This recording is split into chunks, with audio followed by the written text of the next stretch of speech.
शुभ सकाळ पिलामाने मु महासुता महांती तुमको स्वागत करुच्ची आमर A1 ब्लूम एजुकेशन चैनल को पिलामाने आमे या पूर्व क्लास रे तम अष्टम श्रेणीर प्रथम अध्याय जहाँ एक पद्य थिला आस उत्कलय जार कवि आमर किए थिले जातीय कवि वीरकिशोर दास तार आमे किछिटा क्षुद्र प्रश्न उत्तर आलोचना करथिले किछिटा MCQ आलोचना करथिले एक नंबरिया गोटे वाक्यर उत्तर दियो आउ दुईटी वाक्यर उत्तर दियो ये भाया प्रश्नोत्तर आम आलोचना करथिले।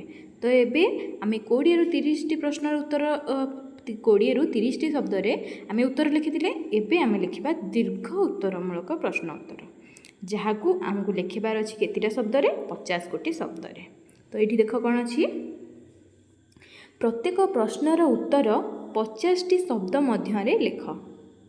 तो प्रथम प्रश्न अछि तमर कवि उत्कलय मानंकु काहींकी पूर्व कथा सुनाइबा पई चाहिछंती। उत्तर लिखिबा जातीय कवि वीरकिशोर दास जणे जातीयवादी कवि। आस उत्कलय कवितारे से उत्कलवासी को ए देशर गौरवमय गाथा को सुनाई समस्तଙ୍କ भितरे देशप्रेम जागृत करने प्रयास करिसंती।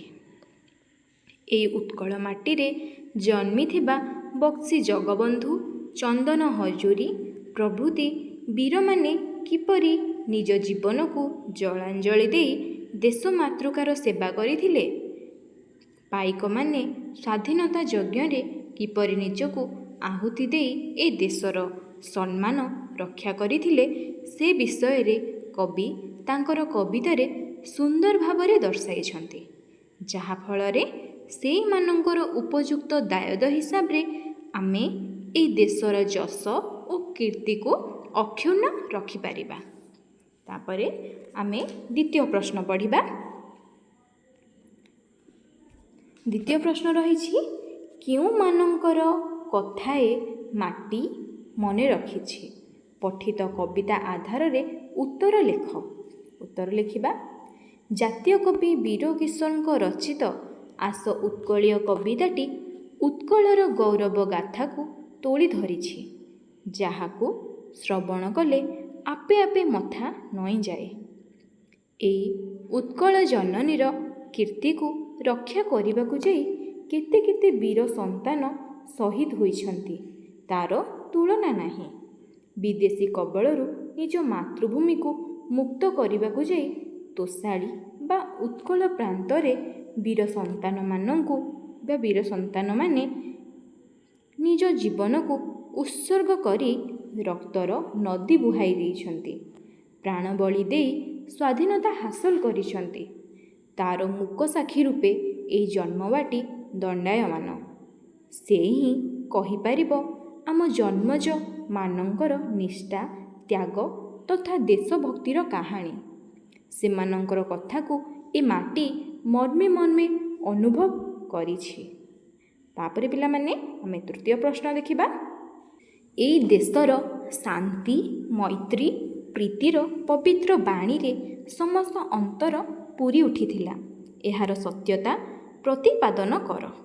तो आमे उत्तर लिखिबा जातीय कवि वीरकिशोर रचित जातीय कवि वीरकिशोर दास को द्वारा रचित आस उत्कलय कविताटी कवि उत्कलर वीरगाथा स्मरण कराई देइछंती।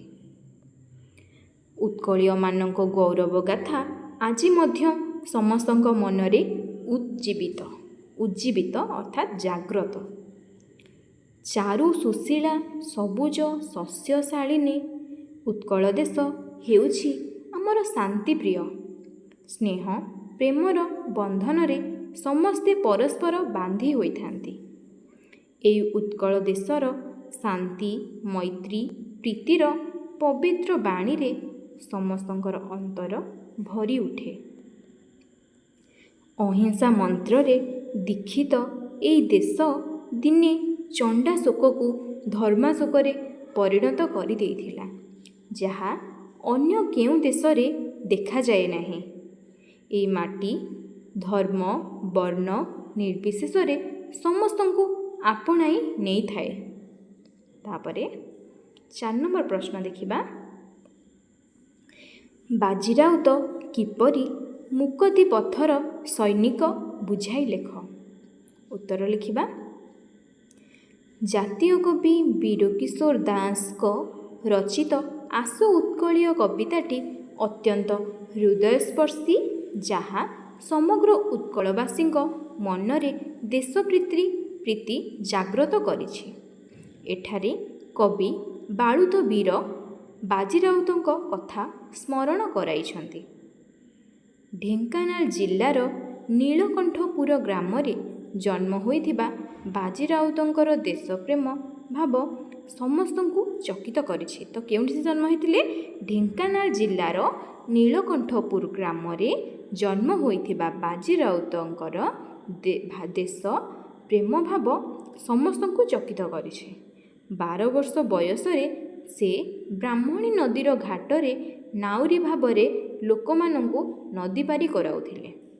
ସେତେବେଳେ ଇଂରେଜମାନଙ୍କର ଅତ୍ୟାଚାର ଓଡ଼ିଶାବାସୀଙ୍କ ଉପରେ ବଢ଼ି ଚାଲିଥିଲା, ଯାହା ବାଜିରାଉତଙ୍କୁ ଜଣାଥିଲା।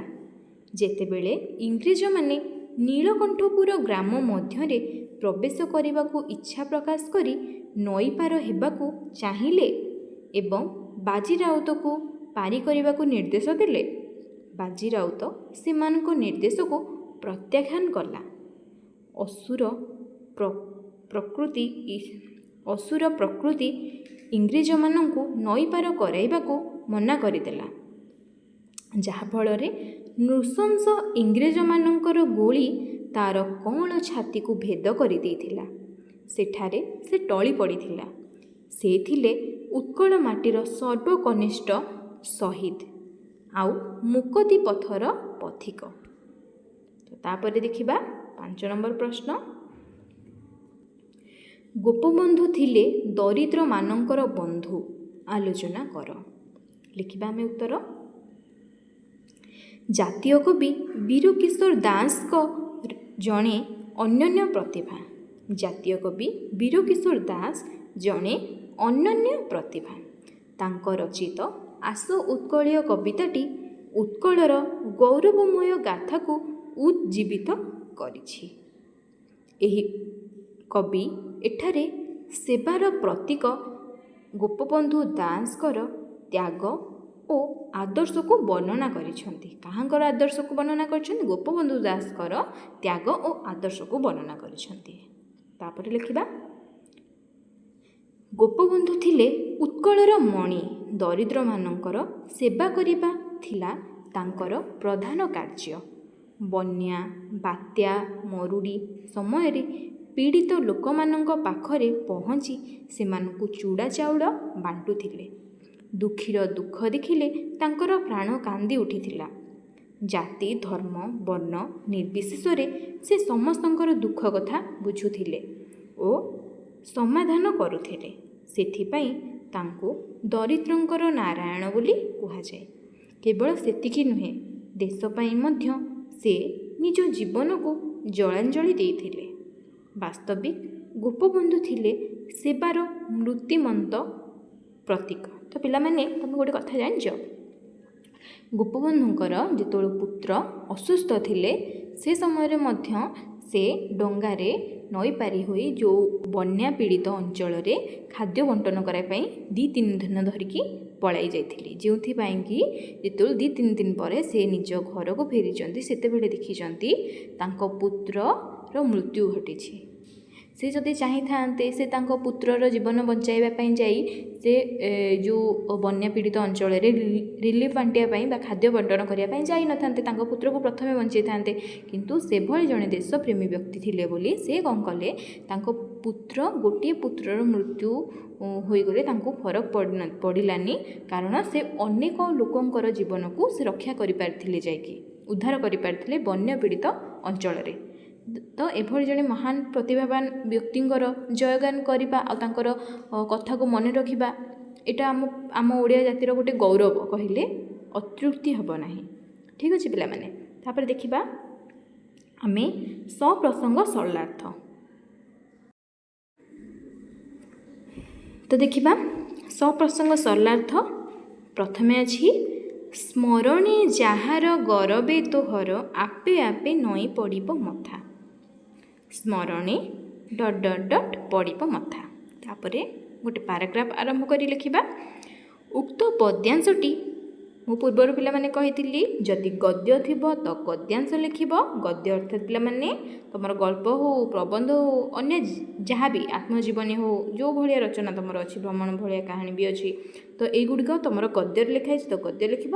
ପଦ୍ୟ ଅର୍ଥାତ୍ କବିତା, କବିତାକୁ ହିଁ କେବଳ ପଦ୍ୟ ଆକାର ଦିଆଯାଇଥାଏ। ତେଣୁକରି ଏଇଟା ଯେହେତୁ ଗୋଟେ କବିତା, ସେଥିପାଇଁ ଆମର କୁହାଯାଇଛି ଉକ୍ତ ପଦ୍ୟାଂଶଟି। ଆଉ ଏଇ ଜାଗାରେ ଯଦି ଗୋଟେ ଗଦ୍ୟ ଥାନ୍ତା ତ ଆମେ କ'ଣ ଲେଖିଥାନ୍ତି? ଉକ୍ତ ଗଦ୍ୟାଂଶଟି। ଠିକ୍ ଅଛି, ତ ଲେଖିବା। ଉକ୍ତ ପଦ୍ୟାଂଶଟି ଜାତୀୟ କବି ବୀରକିଶୋରଙ୍କ ରଚିତ ଆସ ଉତ୍କଳୀୟ କବିତାରୁ ଆନୀତ। ଏଠାରେ କବି ଉତ୍କଳର ପୂର୍ବ ଗୌରବମୟ ଗାଥାକୁ ସ୍ମରଣ କରାଇଛନ୍ତି। ଏହି ଉତ୍କଳ ଥିଲା ବୀରର ଭୂମି। ଉତ୍କଳର ସନ୍ତାନମାନେ ଶତ୍ରୁ ସହିତ ଲଢ଼େଇ କରି ଉତ୍କଳର ଗାରିମାକୁ ଅକ୍ଷୁଣ୍ଣ ରଖିଛନ୍ତି।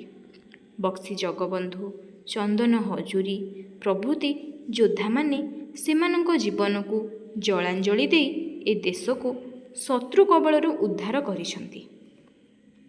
ସେହି ଅତୀତ କଥାକୁ ଶ୍ରବଣ କରିବା ପାଇଁ କବି ଉତ୍କଳୀୟମାନଙ୍କୁ ପରାମର୍ଶ ଦେଇଛନ୍ତି, ଯାହାକୁ ଶୁଣିଲେ ଆମର ମଥା ଆପେ ଆପେ ନଇଁଯିବ।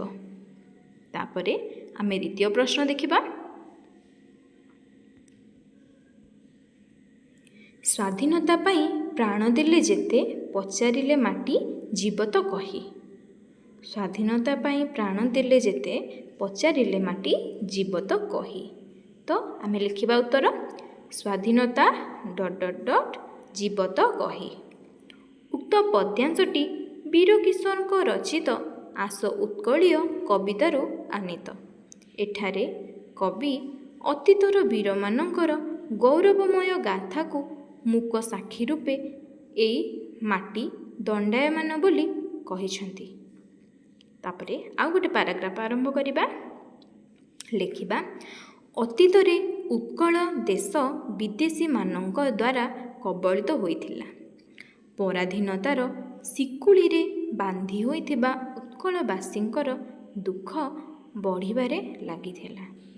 ବିଦେଶୀମାନେ ବର୍ବରତାର ସୀମା ଟପି ଯାଇଥିଲେ, ଯାହାଫଳରେ ଉତ୍କଳର ବୀର ସନ୍ତାନମାନେ ଅନ୍ୟାୟ ବିରୋଧରେ ପ୍ରତିବାଦ କଲେ। ସ୍ୱାଧୀନତା ପାଇଁ ଆନ୍ଦୋଳନ ମଧ୍ୟ କଲେ। ଏହି ସ୍ୱାଧୀନତା ପାଇଁ କେତେ ଯେ ବୀର ବଳି ପଡ଼ିଛି ତାହା କଳନା କରିବା ଅସମ୍ଭବ।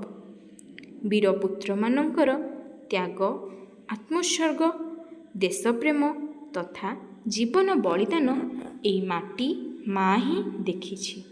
ତାକୁ ପଚାରିଲେ ସେ ହିଁ କହିବ ଦେଶ ସ୍ୱାଧୀନତା ହେବାର ପୂର୍ବର ପ୍ରତିଛବି।